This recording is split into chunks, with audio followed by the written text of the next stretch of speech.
Merci de suivre le flash d'information de 18h sur les antennes de la télévision du Burkina. Les états généraux de la jeunesse viennent de s'ouvrir ce soir à Ouagadougou. Ces états généraux ont pour but de déterminer la place de la jeunesse dans leur gouvernance actuelle et dans le développement économique du pays.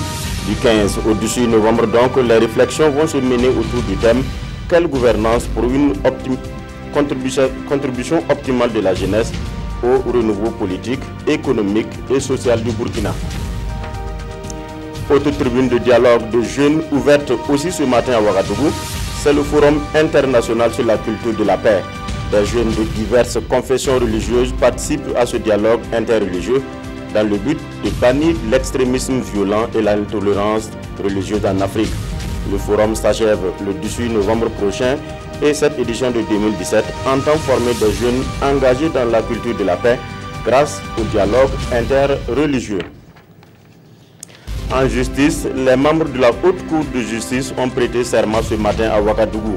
Les juges parlementaires de la Chambre d'appel de cette juridiction exceptionnelle et leurs suppléants ont juré devant la Cour de cassation de rendre la justice et rien que la justice. Cette nouvelle équipe est une conséquence directe de la modification intervenue dans les textes régissant la Haute Cour de justice afin de respecter le double degré de juridiction. Désormais, cette cour est constituée d'une chambre de la chambre de première instance et d'une chambre d'appel.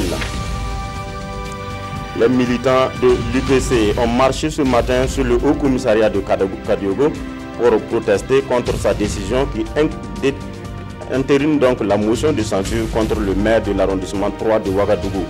Les militants du principal parti de l'opposition qualifient la décision du Haut Commissaire d'arbitraire. Un message contenant leur réquisitoire a été remis au Haut Commissaire à la fin de la marche. Situation très confuse au Zimbabwe depuis la nuit dernière.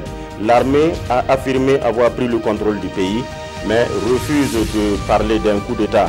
Des échanges de tirs nourris ont été entendus près de la résidence du président Robert Mugabe à Harare.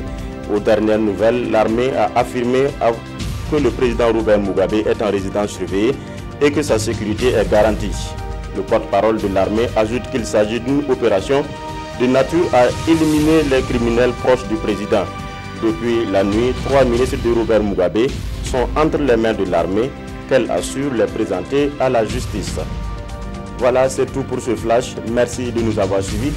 L'information revient à 19h avec Adama Koulibaly.